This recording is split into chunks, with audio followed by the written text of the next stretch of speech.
Did you notice that Donald Trump's tie isn't the typical flag red, but rather a color that seems to lean more towards burgundy? Why is that? It seems to have a bit of a purple tint. Yes, there is a tie that is synonymous with Trump. It's usually longer than normal and the color is red. Yes, that very bright red.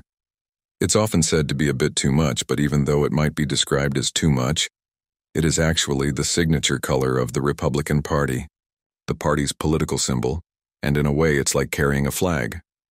Today, look, his vice president also wore a red tie. And Trump? His tie color is different. But of course this isn't a coincidence. Every detail is important, from the way you dress to your hairstyle. Melania Trump's style and fashion choices communicate a message.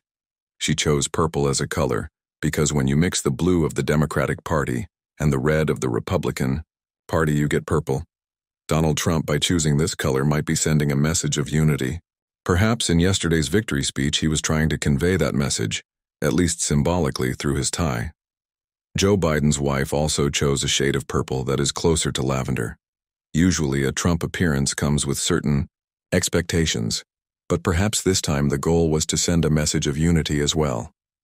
Yes, it was mentioned before that his speech today would be different from his previous ones. It was expected to be more unifying, more inclusive, and more welcoming to everyone. Maybe Donald Trump doesn't really want that. He tends to consolidate his base by scaring them with certain enemies or rivals. He wants to keep them close and unified by creating a sense of opposition. So, we probably won't hear peaceful messages, but more words of revenge and anger. There was a softer tone yesterday, but today he will make his first speech as president. Let's see how it goes. Malik Bey, you were saying something earlier. I must say, I think Melania stole the show during the ceremony. Did you like her outfit? She looked very elegant, very chic. The hat, the outfit, there was something there. She was hiding her face in the shadows. I wonder if she hit her head somewhere. We couldn't see her eyes. No. Pay attention. Neither her forehead nor her eyes were visible. That's very symbolic. Malik Bey, this must be the latest trend, right? Style, top tier.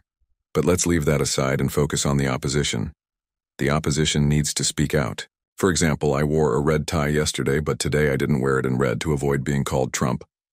So, Professor, have you noticed any details so far? Any observations you'd like to emphasize? What are your thoughts today? The tie comment is very apt. The lady made a great point. Purple, in addition, is also a color that symbolizes the relationship between God and man. So I see some deeper implications there. Honestly, I feel a bit uneasy about it from a spiritual perspective. Could you elaborate on that unease?